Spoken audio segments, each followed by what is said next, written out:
Aquarius, hi, welcome to Mystic Queen PH. And ito ang inyong energy update for July 1 to 15, 2025. If you're interested in private readings, meron tayong link sa description at sa pinned comment. Paka-check nyo lang information kung paano mag-book for a private reading. And please subscribe to our channel to show your support. Like, share this video, at comment na rin kayo kung kayo naka-resonate. Ayan, so let's begin, Aquarius. What is the energy July 1 to 15 for Aquarius?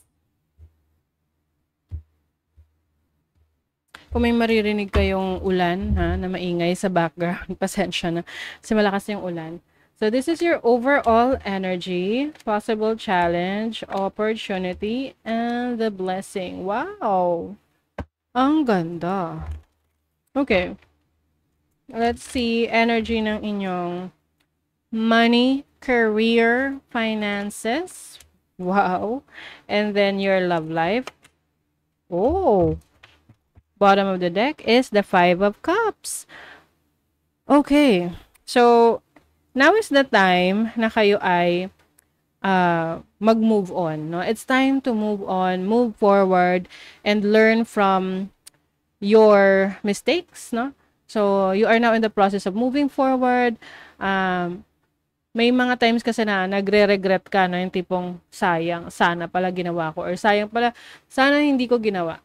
But, it has been done. Tapos na. 'Di ba? So, it's time to move forward, go to a new direction, and focus on what you have right now. You have the Queen of Swords, the Five of Pentacles. Meron kang kina-cut off na person sa buhay mo. Very toxic. Oh my God. Very toxic, Aquarius. You've been through a lot of hardships, challenges, codependency, obsession. Grabe. And now, you finally realize na it's time to cut off those people at umalis sa sitwasyon na yan to save yourself. Okay? Sinisave mo ang sarili mo dahil walang ibang sisave sa'yo ngayon dito sa physical world kundi ikaw lang. Okay? So, now, mas nagpaplano ka na. You are now moving to a new direction. Ganda. Okay. Natin. Overall energy is the Chariot. Speaking of movement, yan, the Chariot, yan ay pag-unlad, pagdiretso sa direksyon na gusto mong tahakin. This is success, okay? Finally, meron ka ng lakas ng loob na i-pursue yung gusto mo. Yung iba sa inyo, ang challenge ninyo related sa inyong kaibigan, mga nakakasama, sa trabaho, maaring meron dyan nakilala mo talaga ng lubusan na hindi pala magandang intensyon sa'yo, or hindi na pala kayo okay, or parang hindi na kayo magka-vibes ng person na to. So you are letting go of that, or maalis ka sa connection na yan. Some of you cutting off.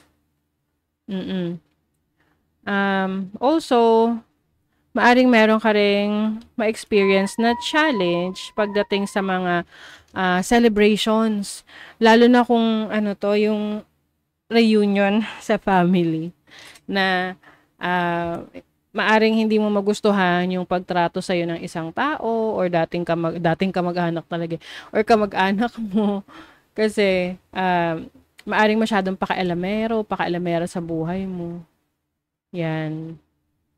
However, yan, meron kang opportunity to create new things, to start an exciting new beginning. Magkakaroon ka ng self-discovery dito eh. Maaring nangyayari na to ngayon. You are discovering your talents, your gifts, yung abilities mo. You are learning. Okay? And the blessing here is the moment na i-pursue mo yan, i-explore mo pa yung interest mo, yung mga gusto mong mangyari sa buhay mo, you are going to be blessed beyond your imagination. Okay? So, just focus on your goal. Keep your eye on the prize. Don't look back. Wag mo na silang tanawin sa likod kasi Madidistract ka lang. Mag-focus ka dun sa goal mo. And with your money, career, finances, you have the Nine of Pentacles, which is financial security, financial stability, financial independence. Yung iba kasi pwedeng kayo ay aalis na sa poder ng parents nyo, or meron kayong, aalis na kayo sa bahay na tinitirahan nyo ngayon para magkaroon ka ng sarili mong buhay, no? Yung parang wala nang nangingialam sa buhay mo. Ganon. You want to be responsible para sa sarili mong pangarap, yung mga plano mo, yung mga goals mo. Kasi ikaw lang naman talaga ang gagawa niyan para sa sarili mo. 'Di ba? At dahil ikaw yung nakakaintindi. You are the one who understands your goals, your dreams. So, kapag ikaw yung nakakaintindi nun, mas alam mo kung paano ina-navigate yon, 'di ba? For your relationship, some of you maaring magkakaroon ng family, no? Maaring magse-settle down ka, magagawa ka na ng sarili mong family, yung sarili mong pamilya. Yung iba naman, nakalang, hinaantok ako, ba't ganon? Bigla akong nahikab. Anyway, yun nga, pagdating sa relationship, pwedeng ikaw ay, ayan no, may dalawang tao rito na nagse-celebrate. So, maaring meron kayong celebration, accomplishment ng partner mo, romantic partner mo. Yung kumbaga parang, kahit kayo lang dalawa nagse-celebrate niyan, malaki man yan ang maliit na bagay, para sa inyo, merong reason para magbunyi, no? I-celebrate yan. So, congratulations, whatever that is. Pwedeng nakakuha kayo ng sarili nyong bahay, nakapagpundar kayo, nakabili kayo ng lupa, or anything na talagang masasabi nyong sa inyo. If you're single naman, yung iba sa inyo, having your own space, no? Meron ka ng sarili mong space na wala nang makikialam sa decision mo. To be fair, ayan, speaking of decision making, alam mo sa sarili mo na tama yung ginagawa mo, tama yung decision mo. At you have the confidence that you need para magsimula, magpatuloy sa buhay, at tuparin yung mga pangarap mo. Co-creation, you are also someone na collaborative, na ikaw ay nakikipagtrabaho rin sa ibang tao. You are open to learning, open ka rin sa mga advice ng mga taong alam mong merong ma-share talaga na knowledge sa'yo dahil sa kanilang experience. Ayan. So, pwedeng iba sa inyo mag-aaral, literal. Can be an online course or doing your own research. May travel opportunities rin for you. Pwedeng long distance travel. You will also focus on your work, 'di ba? Focus ka sa work, keeping your eye on the prize. Beauty queen. Ito yung confidence na sinasabi ko sa inyo, 'di ba? You are shining. Some of you, Aquarius, kayo ang career path ninyo related sa social media, being seen by a lot of people, or nasa public service, or tipong kayo ay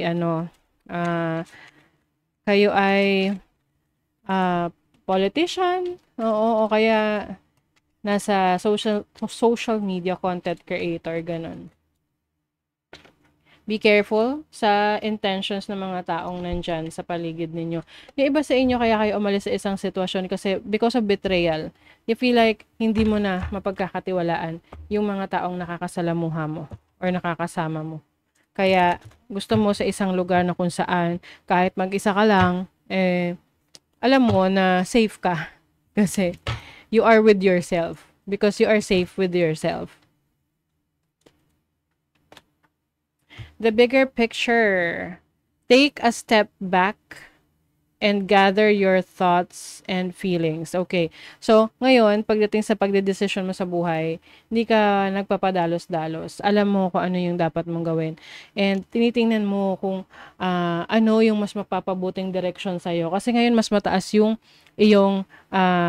kinilalagyan mo ngayon eh. Kumbaga, mas meron kang bird's eye view 'di ba? Whereas nasa baba, nasa ground ka lang, limited yung nakikita mo na options or mga paths or kung ano-ano pang directions. But when you are parang ibon, 'di ba? Kaya nga bird's eye view. Kasi nasa taas ka, nakikita mo. So you have that kind of understanding. Malawak yung pananaw mo sa buhay. Kaya marami kang ideas na gusto mong subukan. Hindi yung parang close-minded ka lang kasi isang direction lang yung nakikita mo. Ngayon, mas marami. Okay?